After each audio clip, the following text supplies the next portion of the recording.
दोस्तों अब से पहले आपको तलाक यानी कि डाइवोर्स लेने के दो ऑप्शन के बारे में पता था कि तलाक यानी कि डाइवोर्स दो तरीके से लिया जा सकता है। एक तो म्यूचुअल डाइवोर्स होता है और दूसरा होता है कंटेस्टेड डाइवोर्स।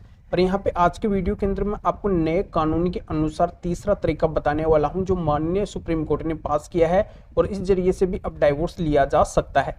तो ये तीसरा महत्वपूर्ण तरीका कौन सा है जिससे बड़ी आसानी से डाइवोर्स हो जाएगा, यही पूरी जानकारी इस वीडियो के अंदर मैं आपको बताने वाला हूं। इसलिए आपको करना क्या है, वीडियो को बिल्कुल अंत तक देखना है, तभी पूरी जानकारी समझ में आएगी। क्योंकि आपको अच्छे से पता है कभी भी आधे अधूरे वीडियो से जानकारी समझ में नहीं आती है, इसलिए पूरी जानकारी के लिए वीडियो को बिल्कुल अंत तक देखना होता है। और ये आप अपना चैनल है, इसको अगर आप अब तक सब्सक्राइब नहीं करे हैं तो पहले इसको सब्सक्राइब भी कर दीजिए और साथ में बेल आइकन को भी दबा दीजिए। तो चलिए शुरू करते हैं।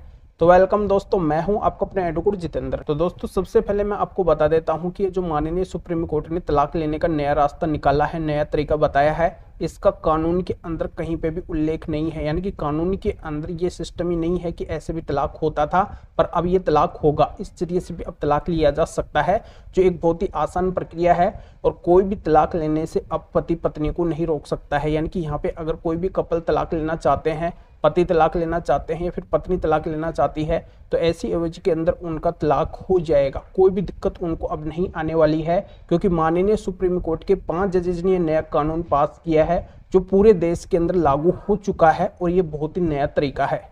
तो ये जानकारी और भी आपके अच्छे से समझ में आ जाए, इसलिए ये जानकारी मैं आपको इस मामले के अनुसार समझा देता हूँ। देखो, इस मामले के अंदर ऐसा होता है कि दो कपल की मैरिज 1991 के अंदर होती है, यानी कि 1991 में होती है। दोनों के बच्चे भी होते हैं, दोनों काफी टाइम तक साथ साथ भी रहते हैं। जब साथ साथ रहते हैं तो दोनों के बीच में डिस्प्यूट भी होता रहता है, लड़ाई झगड़े भी होते रहते हैं। पर एक दिन वो डिस्प्यूट, लड़ाई झगड़ा इतना हद तक बढ़ जाता है कि दोनों अलग अलग हो जाते हैं। जब दोनों अलग अलग हो जाते हैं तो दोनों के द्वारा एक साथ में रहने का प्रयास भी किया जाता है। काफी बार वो प्रयास विफल हो जाता है, दोनों साथ में रह ही नहीं पाते हैं, अपनी मैरिड लाइफ को आगे बढ़ा ही नहीं पाते हैं। तो ऐसे अलग अलग रहते हुए हस्बैंड वाइफ को 22 साल का टाइम निकल जाता है और हस्बैंड के द्वारा एक डाइवोर्स का केस फैमिली कोर्ट के अंदर फाइल किया जाता है कि अब हमारी शादी के अंदर कुछ भी नहीं बचा है। हम दोनों ने एक दूसरे के साथ में रहने का प्रयास भी बहुत ज़्यादा किया है, पर हम अब साथ में नहीं रह सकते हैं। एक लॉन्ग टाइम दोनों को अलग रहते हुए हो गया है। हमारी शादी के अंदर अब कुछ भी नहीं बचा है कि दोनों का रिलेशन आगे बढ़ सकेगा। बिल्कुल भी अब हम पति पत्नी के रूप में आगे नहीं बढ़ सकते हैं, इस वजह से मुझे डाइवोर्स चाहिए। पर फैमिली कोर्ट के द्वारा हस्बैंड को डाइवोर्स नहीं दिया जाता है, ये बोला जाता है कि आप साथ में रहिए। फिर यहाँ पे पति निराश हो जाते हैं तो इसकी अपील के लिए वो हाई कोर्ट के अंदर जाते हैं, पर हाई कोर्ट से भी उनको निराशा ही हाथ लगती है।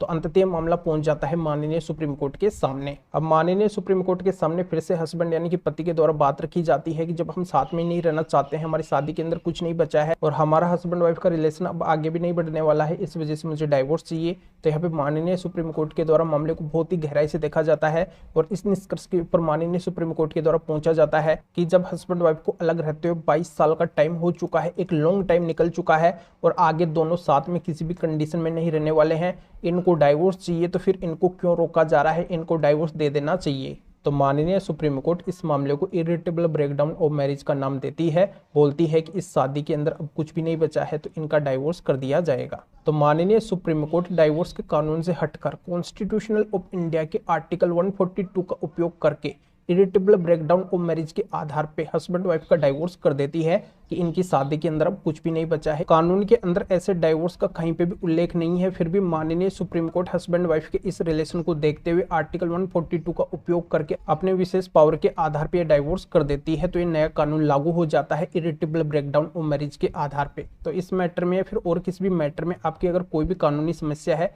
आपको लीगल एडवाइस लेनी है, कानूनी सलाह लेनी है, तो स्क्रीन के ऊपर मेरे व्हाट्सएप नंबर शो हो रहे हैं, इसके ऊपर व्हाट्सएप मैसेज करके अपॉइंटमेंट बुक करवा के डायरेक्टली मेरे से कॉल के ऊपर बात कर सकते हैं।